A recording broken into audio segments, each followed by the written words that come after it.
Magic Treehouse, Book 3, Mummies in the Morning. Chapter 1, Meow. It's still here, said Jack. It looks empty, said Annie. Jack and his 7-year-old sister gazed up at a very tall oak tree. At the top of the tree was a treehouse. Late morning, sunlight lit the woods. It was almost time for lunch. Shh, said Jack. What was that noise? What noise? I heard a noise, Jack said. Jack looked around. It sounded like someone coughing. I didn't hear anything, said Annie. Come on, let's go up. She grabbed the rope ladder and started climbing. Jack tiptoed over to a clump of bushes. He pushed aside a small branch. Hello, he said. Anybody there? There was no answer. Jack, come on, Annie called down. The trails looked the same as it did yesterday. Jack still felt that someone was nearby. Could it be the person who would put all the bugs in the treehouse? Jack, called Annie. Jack gazed over the top of the bushes. Was the mysterious M person watching him now? Maybe M wanted the gold medallion back, the one Jack had found on their dinosaur adventure. Maybe M wanted the leather bookmark back, the one from the castle book. There was an M on the medallion and an M on the bookmark. But what did M stand for? Tomorrow, I'll bring everything back, Jack said loudly. A breeze swept through the woods. The leaves rattled. Come on, called Annie. Jack went back to the big oak tree. He grabbed the rope ladder and climbed up. When he reached the top, he crawled through a hole in the wooden floor. He tossed down his backpack and pushed his glasses into place. Which book is it going to be today? Said Annie. She was looking at the books scattered around the treehouse, and he picked up the book about castles. Just yesterday, the castle book had taken Jack and Annie back to the time of nights. Hey, this isn't wet anymore, she said. She handed the book to Jack. You're right, said Jack, amazed. The book had gotten soaked in a castle moat, but today it looked fine. Jack silently thanked the mysterious knight who had rescued them. Watch out, warned Annie. She waved a dinosaur book in Jack's face. Put that away, Jack said nervously. The day before yesterday, the dinosaur book had taken them to the time of dinosaurs. Jack silently thanked the Pteranodon who had saved him from a Tyrannosaurus Rex. Annie put the dinosaur book back with the other books. Then she gasped. Look at this. She held up a book about ancient Egypt. Jack caught his breath. He took the book from her. A green silk bookmark was sticking out from between the pages. Jack turned it to the page with the bookmark. There was a picture of a pyramid. Going toward the pyramid was a long parade. 4 huge cows with horns were pulling a sled. On the sled was a long gold box. Many Egyptians were walking behind the sled. At the end of the parade was a sleek black cat. Let's go there, whispered Annie. Now! Wait, said Jack. He wanted to study the book a bit more. Pyramids, Jack, said Annie. You love pyramids. It was true. Pyramids were high on Jack's list of favorite things. After knights and dinosaurs, plant-eating dinosaurs, that is. He didn't have to worry about being eaten by a pyramid. Okay, he said, but hold the Pennsylvania book, in case we want to come right back here. And he found the book with the picture of their hometown in it, Frog Creek, Pennsylvania. Jack pointed to the pyramid picture in the Egypt book. He cleared his throat and said, I wish we could go to this place. Meow. What was that? Jack looked out the treehouse window. A black cat was sitting on a branch right outside the window. The cat was staring at Jack and Annie. It was the strangest cat Jack had ever seen. It was very sleek and dark, with bright yellow eyes and a white gold collar. It's the cat in the Egypt book, whispered Annie. The wind started to blow. The leaves began to shake. Here we go, cried Annie. The wind whistled louder. The leaves shook harder. Jack closed his eyes as the treehouse started to spin. It spun faster and faster. Then everything was still, absolutely still. Chapter 2. Oh man, mummies! Meow! Jack and Annie looked out the window. The treehouse was perched on the top of a palm tree. The tree stood with about a dozen other palm trees. They were in a patch of green surrounded by a desert. Meow, Jack and Annie looked down. The black cat was sitting at the bottom of the tree. The cat's yellow eyes were staring up at Jack and Annie. Hi, Annie shouted. Shh, said Jack. Someone might hear you. In the middle of the desert, said Annie. The black cat stood up and began walking around the tree. Come back, Annie called. She leaned out the window to see where the cat was going. Oh, wow, she said. Look, Jack. Jack leaned forward and looked down. The cat was running away from the palm trees toward a giant pyramid in the desert. A parade was going toward the pyramid. It looked exactly like the parade in the Egypt book. It's the picture from the book, said Jack. What are those people doing? Asked Annie. Jack looked down at the Egypt book. He read the words under the picture. When a royal person died, a grand funeral procession took place. Family, servants, and other mourners followed the coffin. The coffin was called a sarcophagus. It was pulled on a sled by 4 oxen. It's an Egyptian funeral, said Jack. The box is called a oh, forget it. He looked out the window again. The oxen, the sled, the Egyptians, and the black cat were all moving in a slow, dreamy way. I'd better make some notes about this, said Jack. Jack liked to make notes. He reached into his backpack and pulled out his notebook. Jack wrote, Coffin called sarcophagus. We'd better hurry, said Annie, if we want to see the mummy. And he started down the rope ladder. Jack looked up from his notebook. Mummy? He said. There's probably a mummy in that gold box, Annie called up. We're in ancient Egypt, remember? Jack loved mummies. He put down his pencil. Goodbye, Jack, called Annie. Wait, Jack called. Mummies, Annie shouted. Oh man, said Jack. Mummies! Jack shoved his notebook and the Egypt book into his pack. Then he started down the ladder. When Jack got to the ground, he and Annie took off across the sand. As they ran, a strange thing happened. The closer they got to the parade, the harder it was to see it. Then suddenly it was gone. The strange parade had vanished, but the great stone pyramid was still there. Towering above them, panting, Jack looked around. What had happened? Where were the people? The oxen? The gold box? The cat? They're gone, said Annie. Where did they go? Said Jack. Maybe they were ghosts, said Annie. Don't be silly. There's no such thing as ghosts, said Jack. It must have been a mirage. A what? Mirage. It happens in the desert all the time, said Jack. It looks like something's there, but it just turns out to be the sunlight reflecting through it. How could sunlight look like people? A mummy box and a bunch of cows, said Annie. Jack frowned. Ghosts, she said. No way, said Jack. Look, Annie pointed at the pyramid. Near the base was the sleek black cat. He was standing alone. He was staring at Jack and Annie. It's no mirage, said Annie. The cat started to slink away. He walked along the side of the pyramid and slid around the corner. Where's he going? Said Jack. Let's find out, said Annie. They dashed around the corner just in time to see the cat disappear through a hole in the pyramid wall. Chapter 3. It's alive. Where did he go? Said Jack. He and Annie peeked through the hole in the wall. They saw a long hallway. Burning torches lit the walls. Dark shadows loomed. Let's go in, said Annie. Wait, said Jack. He pulled out the Egypt book and turned the section on pyramids. He read the caption aloud. Pyramids were sometimes called houses of the dead. They were nearly all solid stone, except for the burial chambers deep inside. Wow, let's go there.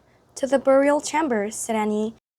I bet a mummy's there. Jack took a deep breath. Then he stepped out of the hot, bright sunlight into the cool, dark pyramid. The hallway was silent. Floor, ceiling, walls, everything was stone. The floor slanted up from where they stood.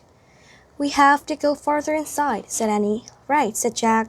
But stay close behind me. Don't talk. Don't. Go, just go, said Annie. She gave him a little push.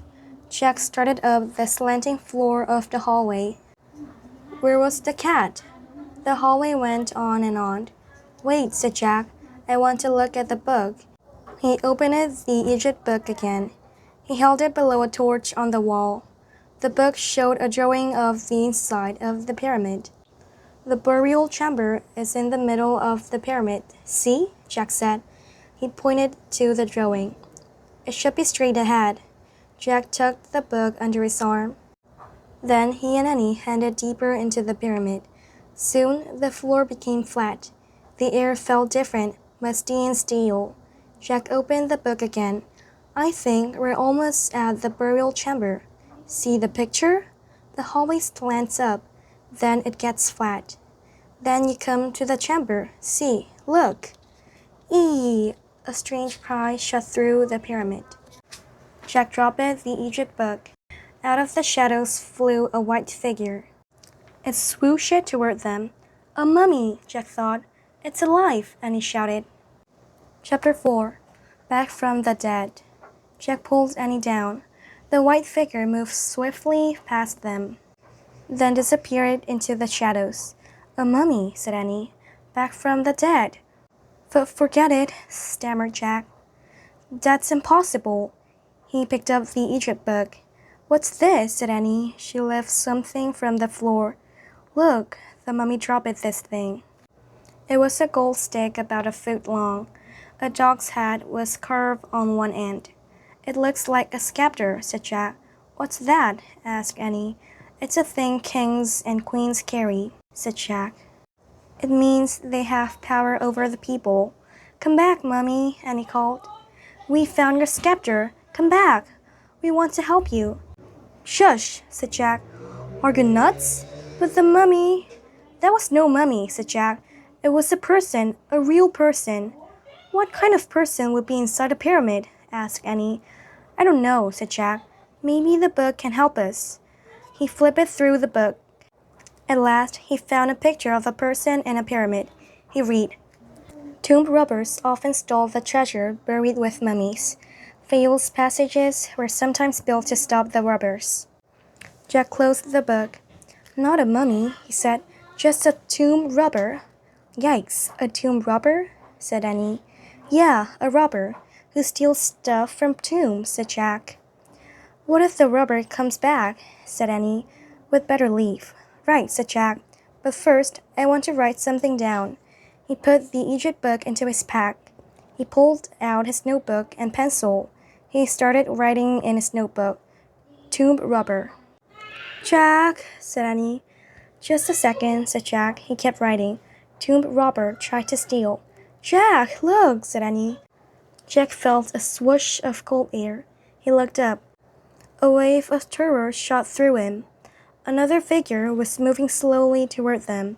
It wasn't a tomb robber. It was a lady, a beautiful Egyptian lady. The lady wore flowers in her black hair. Her long white dress had many tiny pleats. Her gold jewelry glittered. Here, Jack, Annie whispered. Give her this. She handed him the gold scepter. The Egyptian lady stopped in front of them. Jack held out the scepter. His hand was trembling. He gasped. The scepter passed right through the lady's hand. She was made of air. Chapter 5. The Ghost Queen. A ghost, Annie whispered. Jack could only stare in horror. The ghost began to speak. She spoke in a hollow, echoing voice. I am Hudipe, she said, Queen of the Nile. Have you come to help me? Jack still couldn't speak. Yes, said Annie. For 1,000 years, said the Ghost Queen. I have waited for help. Jack's heart was pounding so hard he thought he might faint. Someone must find my Book of the Dead, she said. I need it to go on to the next life. Why do you need the Book of the Dead? Asked Annie. She didn't sound scared at all. It will tell me the magic spells I need to get through the underworld, said the Ghost Queen. The underworld? Said Annie. Before I journey on to the next life, I must pass through the horrors of the underworld. What kinds of horrors? Annie asked. Poisonous snakes, said the Ghost Queen. Lakes of fire, monstrous demons. Oh, and he stepped closer to Jack. My brother hid the Book of the Dead so tomb robbers would not steal it, said the Ghost Queen. Then he curved the secret message on the wall, telling me how to find it. She pointed to the wall. Jack was still in shock. He couldn't move. Where? Annie asked her. Here? She squinted at the wall. What do these tiny pictures mean? The Ghost Queen smiled sadly. Alas, my brother forgot my strange problem. I cannot see clearly that which is close to my eyes.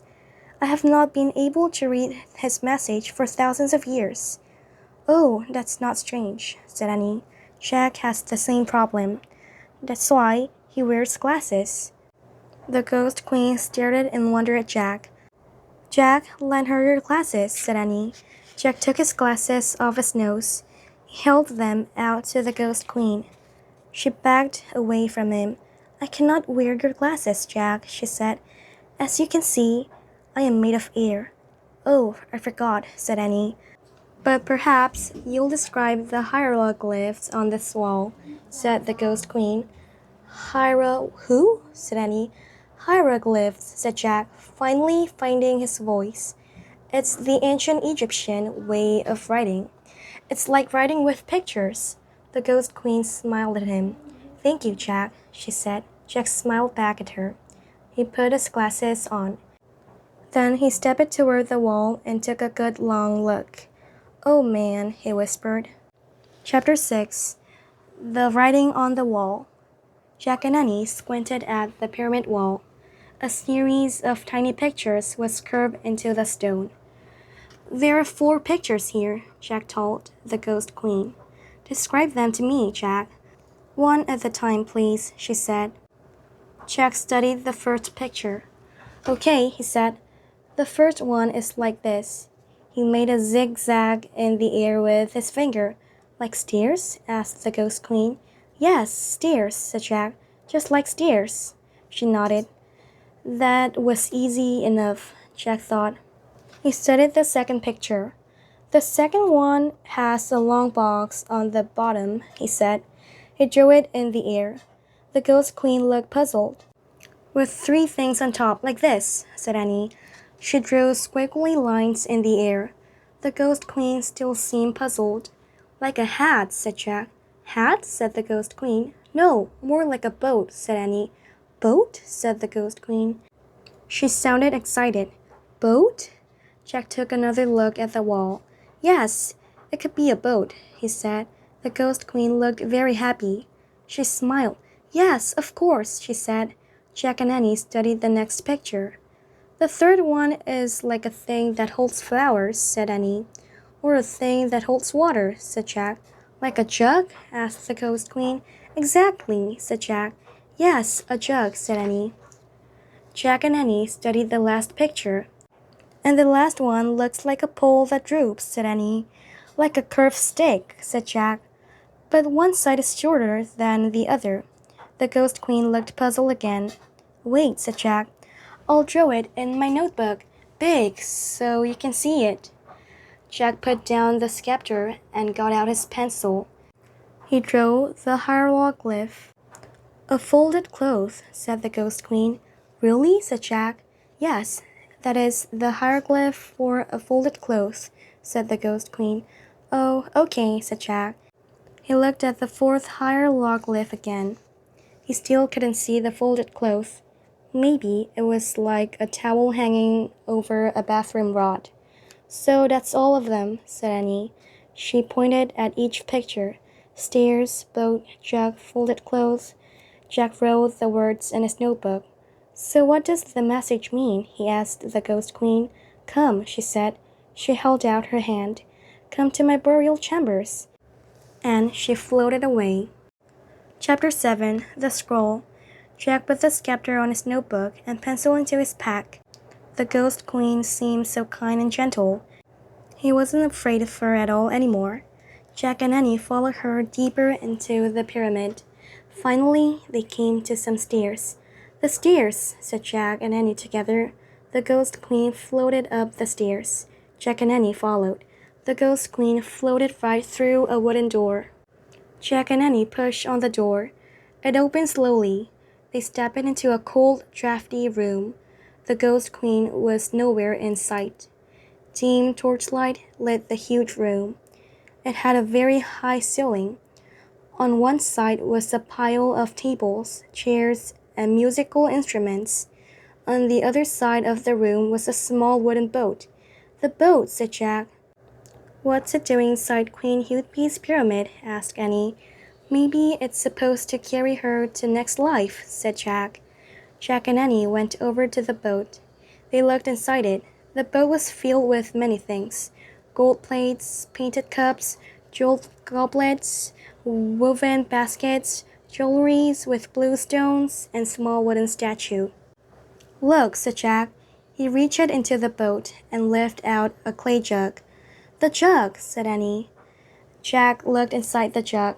"Something's in here," he said. "What is it?" asked Annie.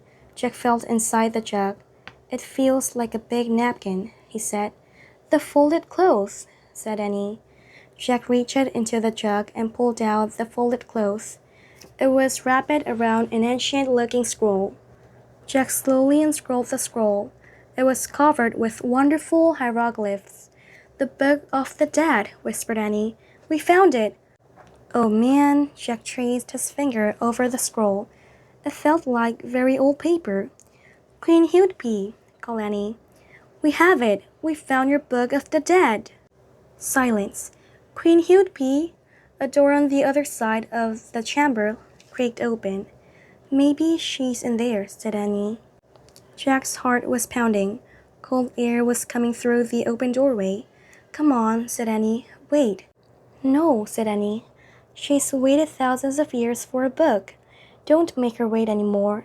Jack put the ancient scroll into his backpack. Then he and Annie slowly started to cross the drafty room. They came to the open door. Annie went through first. "Hurry, Jack," she said. Jack stepped into the other room.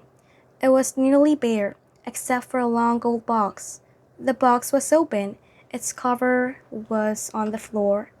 "Queen Hudby?" called Annie. Silence. "We found it," said Annie. "Your Book of the Dead." There was still no sign of the Ghost Queen. The gold box glowed. Jack could barely breathe. "Let's leave the scroll on the floor and go," he said. "No, I think we should leave it in here," said Annie. She pointed to the gold box. "No," said Jack. "Don't be afraid," said Annie. "Come on." Annie took Jack by the arm. They walked together across the room to the glowing gold box. They stopped it in front of the box and peered inside. Chapter 8. The Mummy. A real mummy, Jack thought. Bandages were still wrapped around the mummy's skull, but most of the bandages had fallen away from the face. It was Hudby, Queen of the Nile. Hudby's mummy wasn't beautiful. It had broken teeth, little wrinkled ears, and a squashed nose. Its flesh had withered. Its eyes were hollow sockets. The rotting bandages on the mummy's body were coming off. Jack could see bones. "Oh, gross," cried Annie. "Let's go." "No," said Jack. "It's interesting." "Forget it," said Annie. She started out of the room. "Wait, Annie." "Come on, Jack. Hurry," cried Annie. She was standing by the door. Jack pulled out the Egypt book and flipped it to a picture of a mummy. He read aloud.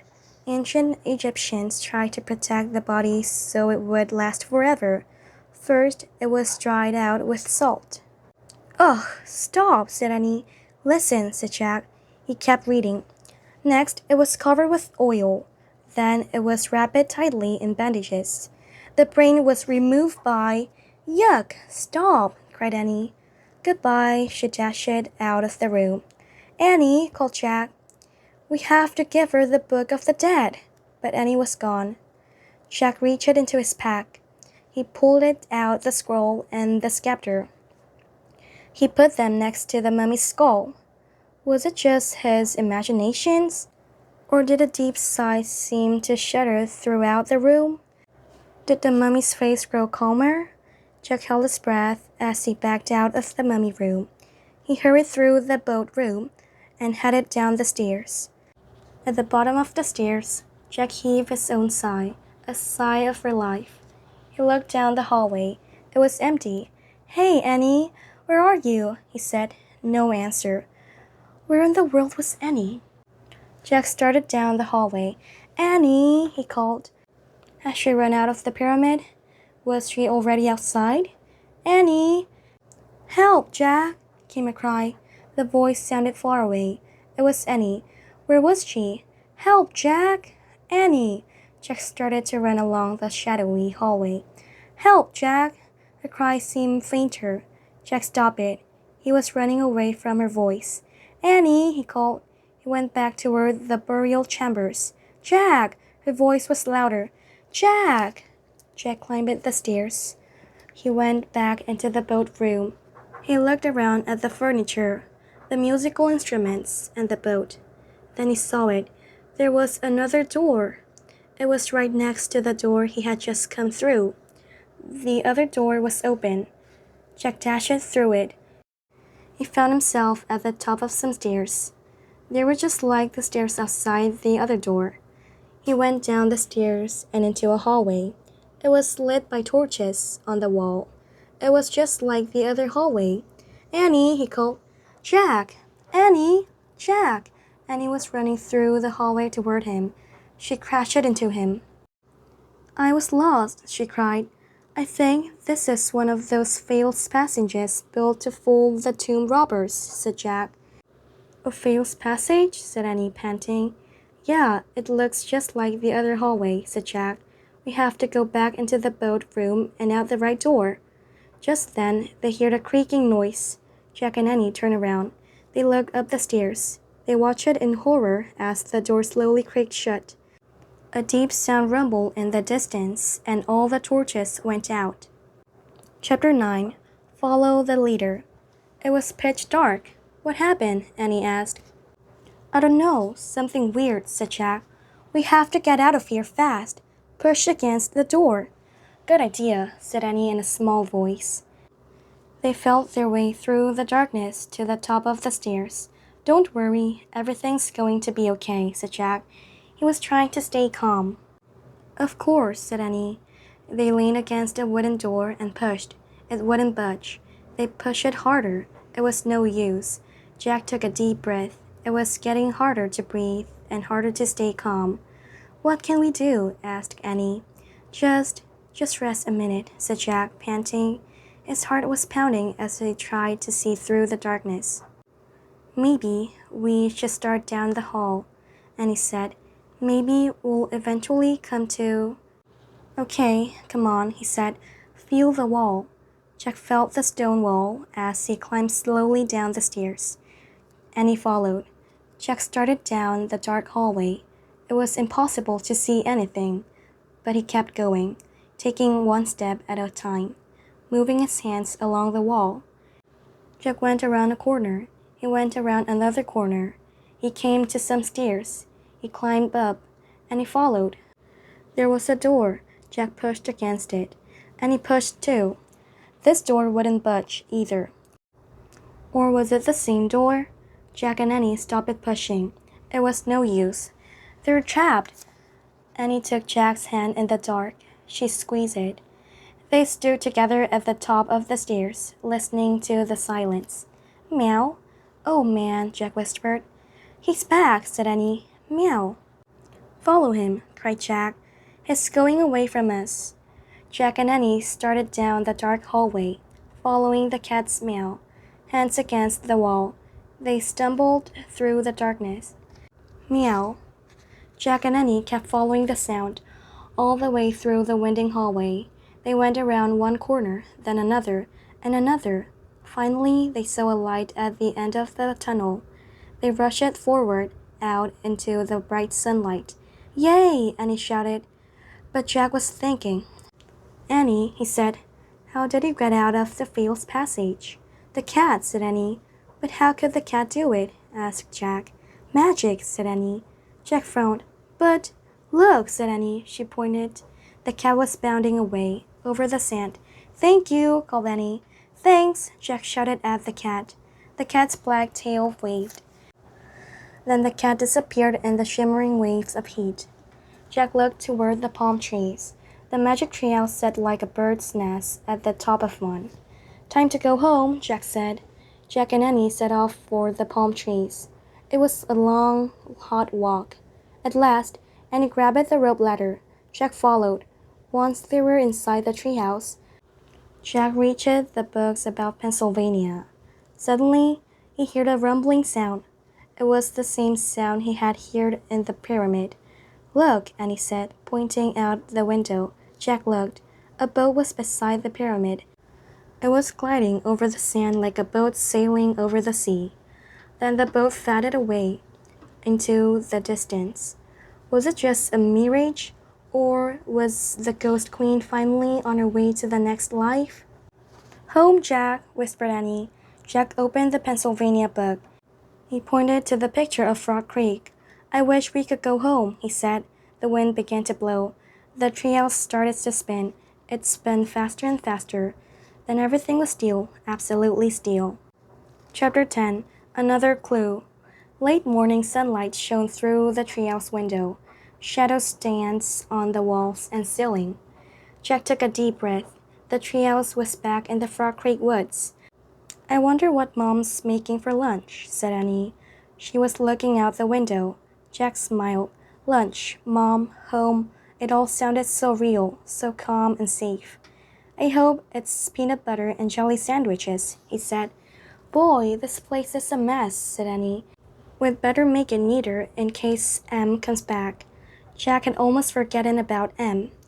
Will we ever meet Em? Jack wondered. The person who seems to own all the books in the treehouse?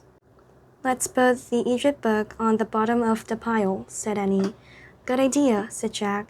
He needed a rest before he visited any more ancient tombs. "Let's put the dinosaur book on top of the Egypt book," said Annie. "Yeah, good," said Jack. He needed a long rest before he visited another Tyrannosaurus Rex. "The castle book can go on the very top of the pile," said Annie. Jack nodded and smiled. He liked thinking about the knight on the cover of the castle book. He felt as if the knight was his friend. "Jack," said Annie, "look." She was pointing at the wooden floor. "What is it?" he asked. "You have to see for yourself."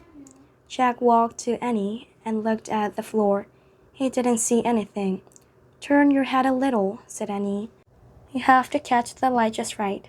Jack tipped his head to one side. Something was shining on the floor. He tipped his head a bit more. It came into focus. It was the letter M. It shimmered in the sunlight. This absolutely proved the treehouse belonged to M. There was no doubt about it. Jack touched the M with his finger. His skin tingled. The leaves trembled. The wind picked up. "Let's go home now," Jack said. Jack grabbed his backpack. Then he and Annie climbed down the ladder. As they stood on the ground below the treehouse, Jack heard a sound in the bushes. "Who's there?" he called. The woods grew still. "I'm going to bring the medallion back soon," Jack said loudly. "And the bookmark, too, both of them, tomorrow." "Who are you talking to?" asked Annie. "I feel like Em is nearby," Jack whispered, and his eyes grew wide. "Should we look for Em?" But just then, their mother's voice came from the distance. "Jack! Annie!" Jack and Annie looked around at the trees. Then they looked at each other. "Tomorrow," they said together. They took off running out of the woods. They ran down their street. They ran across their yard. They ran into their house. They ran into their kitchen. They ran right into their mom. She was making peanut butter and jelly sandwiches.